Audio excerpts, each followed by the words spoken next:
Hey everybody, this is going to be a before and after water change, but this is also going to be a serious water change, serious tank cleaning.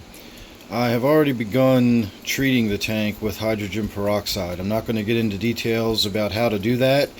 I do not recommend doing it. If you don't really know what you're doing with hydrogen peroxide, don't put it in your fish tank, and that's all I'm really going to say about that right now. I do know what I'm doing with hydrogen peroxide, so I'm quite comfortable and confident putting it in my fish tank, but believe me, there was a learning curve, and learning curve is a polite way of saying I killed a lot of fish with hydrogen peroxide in the process of learning how to use it safely and properly.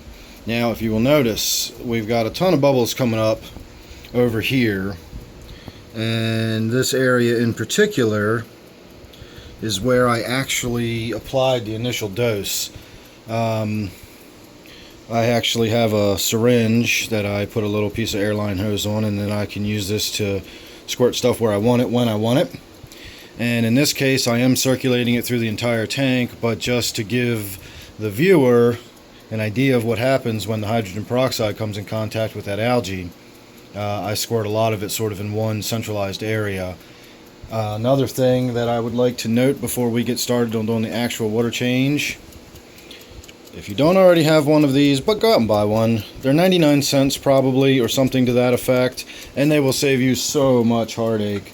I use it when I'm filling tanks up, when I'm doing water changes. You know, I know how long it takes roughly to set it, to fill the tank back up. I set it for about 5 minutes shorter than that. Just as a reminder, you will be amazed at how easy it is to stand right in front of a fish tank until it overflows with water.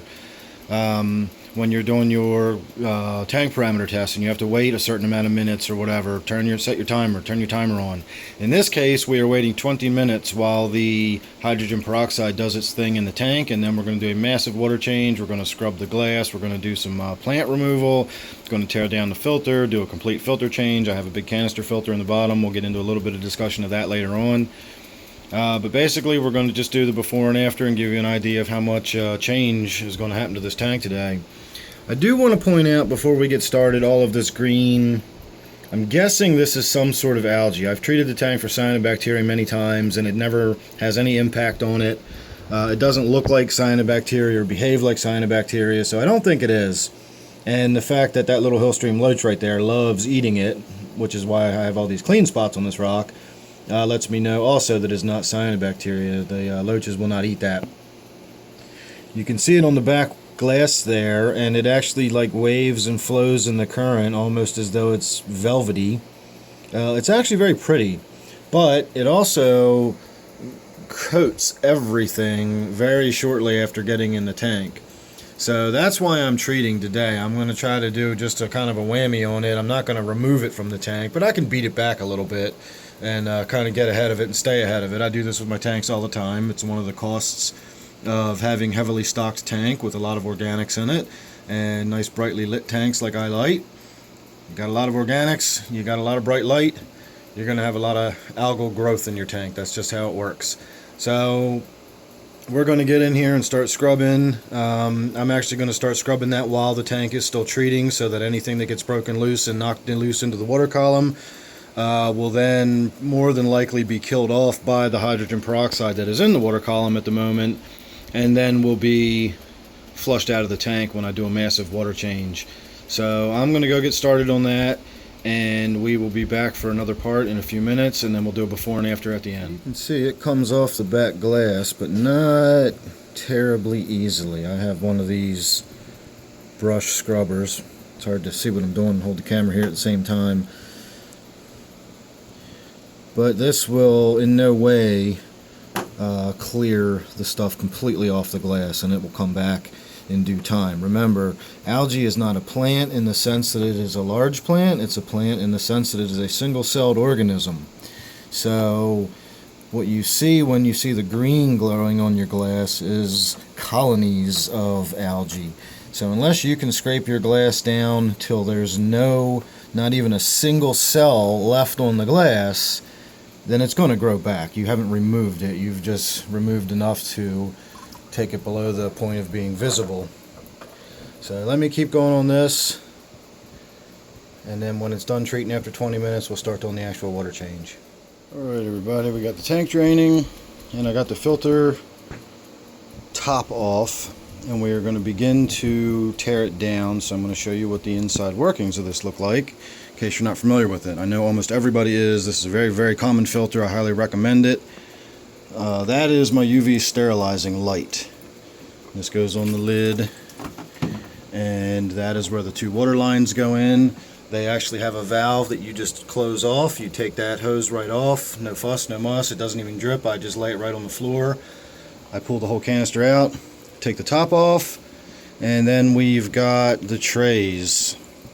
You can see the hole that runs down through there. That's where the BioLite goes in. So the water goes in, it runs around that BioLite and goes down to the very bottom tray, which is my filtration tray, and then it rakes its way up through all of the layers of trays above it. And all the layers of trays above it, as you can see, I use as biofiltration, because I just want lots and lots and lots of biofiltration. The physical debris gets caught in that bottom. That's all I really need. I vac my tank enough that I don't have to worry about the physical debris very much. I just want a lot of biofiltration. So there's my bio rings. And the reason I'm really showing you all of this today is because I want you to see how dirty it is in here. And this is my tray of actual filter material. It's probably been a month since I've changed this filter, maybe 3 weeks, and it's not terrible. It's actually a lot cleaner than I was expecting. If I'd have known it looked like this, I wouldn't have bothered, to tell you the truth. But I've started it, so obviously I'm going to go ahead and finish. This is all going to go in the other room with me, get broken down, cleaned up. This gets dumped out, and it's got a lot of muck in it. But the key thing is I'm going to rinse off my bio balls today, and I'm going to rinse off my ceramic rings. And the tray that is attached to the bottom of the top section was really filthy, and I've already rinsed that off. So what did I say in my video the other day? Whenever we do anything to the tank that may alter the balance of the biologicals that live in your filter, you got to start watching your tank like a hawk. So this is a perfect example of what I'm talking about. This is a big filter change today. I'm going to be doing a lot of cleaning inside the filter area. It is very likely that I will disrupt and disturb my nitrogen cycle, so I will have to keep a very close eye on the tank for the next few. Alright, as you can see, we're much further along. Still draining. Have not gotten to the actual tank yet. I'm going to wipe down the front glass with some cloth that I'll show you in a second, and I got to get in there and trim up my Tiger Lotus, and that's about it for the plants today. I do want to get rid of some of these leaves you can see that have a great deal of that green algae growing on them. I'll go ahead and pick some of that stuff out just to reduce the load that's in there. But you can see on that back wall down below where I can get my scrubber, it still grows in there pretty thoroughly. You can also see the reflection in the water of the LEDs I have on here. I suspect that has a lot to do with why I have the algae growing in here. I've started a new playlist all about lighting. I'll do a video all about that very soon as well. But right now we've got the filter cleaned out. We're going to start putting it back together. So the bottom tray is the tray that the actual filtration takes place. So that one goes in first. Then I like the biofiltration tray containing the pot scrubbies to go in next, because those actually also act as pretty good filtration. A lot of stuff gets caught in them that gets through the pads. Then we do my ceramic rings, and in the top section, last and certainly not least, is my bio balls. Now I still got to add some water to this rather than have to prime it and get the tank going on the siphon again. I actually just sort of fill it up with water, and we start from there, and it gives me a lot less bubbles and a lot less sort of restart time. I did want to show you what I use for filter material. You can use the polyfill that comes like the cotton wool. This of course is just polyester fiber, not cotton. I personally do not like this. This is the first bag I've tried of this. I won't be using that anymore. I like the stuff that comes in a roll. You can unroll it, you can cut it to whatever width you want, you can cut it into whatever shape you want, and in the case of this with the trays, I actually just, you don't have to cut it, you can just tear it. But you can do it in sheets, and rather than try to pack all that stuff down into one big mass, you can actually get a layering effect with laying these strips in. I use the Extra Loft because it actually has a cross weave, and you get a much denser you get a denser weave, and therefore you get more filtration from it, rather than the high loft, which is nice and thick, but it's only a single weave, and you don't get as much filtration from it. So if you can, buy the extra loft stuff. And again, I suggest just getting it in a roll. I guess it depends on what your personal preferences and filter needs are, but I like the roll rather than the bag of fluff. So we are almost done draining. I'm actually going to get in there and apply some spot treatment hydrogen peroxide while the water is low. And then we're going to get on to cleaning the glass, trimming the plants, and filling the tank back up, putting the filter back together, etc. Like I said, this is my big tank maintenance day for this tank today. And all told, this will all take me about an hour. So sit tight and I'll get on with the next part.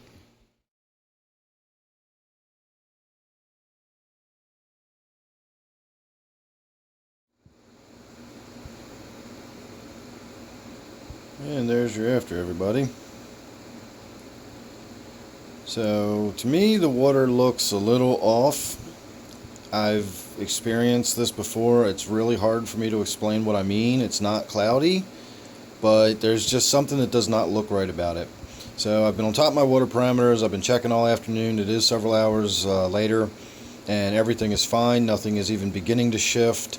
So I'm going to be able to go to bed tonight in a few hours from now without worrying too much about it. I will give one final check before I go to bed, just to make sure nothing has changed.